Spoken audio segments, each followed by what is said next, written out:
Everybody knows half the U.S. Senate's run by Republicans. It'll be half run by Republicans next time.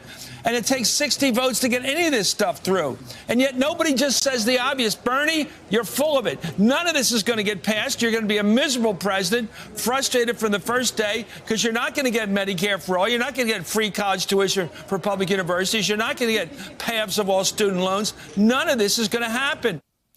Chris Matthews spoke his own truth on the matter of Senator Sanders on this network this afternoon. His view is not shared by the spectacularly loyal and energized base of support for the senator from Vermont. Chris Matthews noted again today, as many do every day, that Bernie is a Democratic socialist. And that right there, the S word, has a powerful, especially generational meaning. In fact, it's a terrific place to start with our next guest, who has written this in her new book, which I came across last night on page 216, and I quote, "Boomers think socialism is a relic, and they're right that the word can be politically toxic. To millions of older voters, socialism smells of a discredited past, which is not good news for self-described socialists trying to win in swing districts. But the Cold War is not the whole story."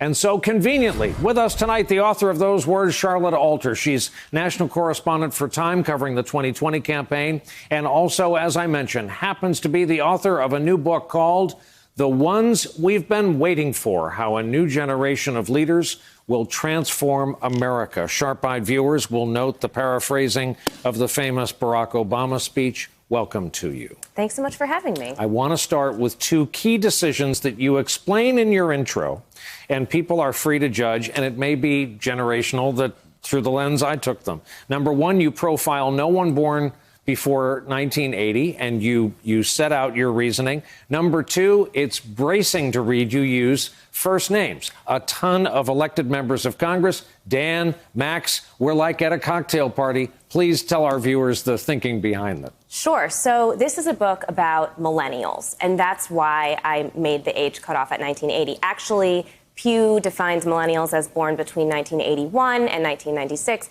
But I extended it to 1980 just because it was a little cleaner, and there were a couple of people who were right on the cusp who I wanted to include. In terms of the first names, a lot of this is because as I was doing my research, I realized that none of the main characters that I had in this book had the same first name. And I realized that it was actually in some ways an example of how far we've come. Because, if I had been writing this book in 1965, I would be talking about all white men named John, Richard, Michael, and James. And in fact, the fact that I have a Svante Myrick and a Pete Buttigieg and an Alexandria Ocasio-Cortez and an Elise Stefanik shows how much racial and gender diversity has made its way into our politics. What are the virtues of socialism? Not asking you as much as the people you've profiled and spent so much time with.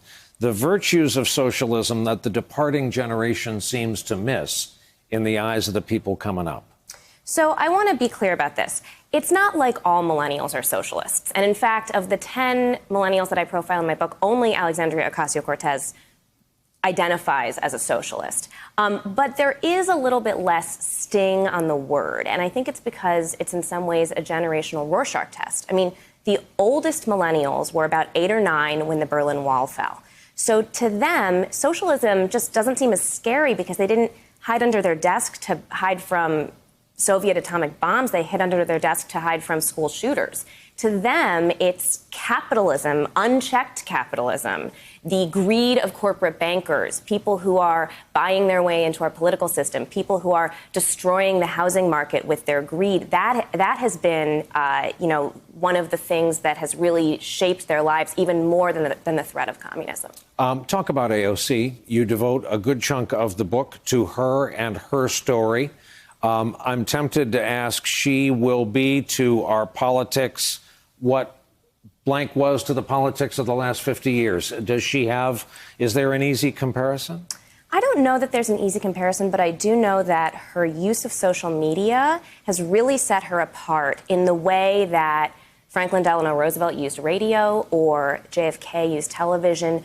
her use of Instagram and Twitter to get her message out to people unmediated has really changed the entire conversation, and it set the bar for other leaders to meet her where she's at and to use those tools the way she's using them. It helps, as you detail, that the incumbent member of Congress, more than that, member of Democratic leadership that she defeated, was wiped out at the polls because he just did not see the threat coming.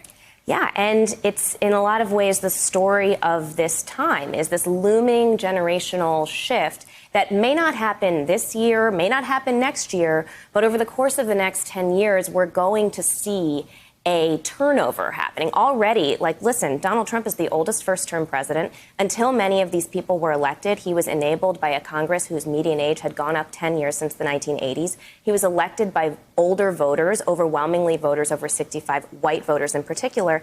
Those numbers, that's not going to last forever. There is a change on the horizon. 16 million people will have turned 18 in between 2016 and 2020. The point of this book is that change is coming. And in order to understand what the future might look like when millennials are in charge, it helps to understand the forces that shaped how they think about politics.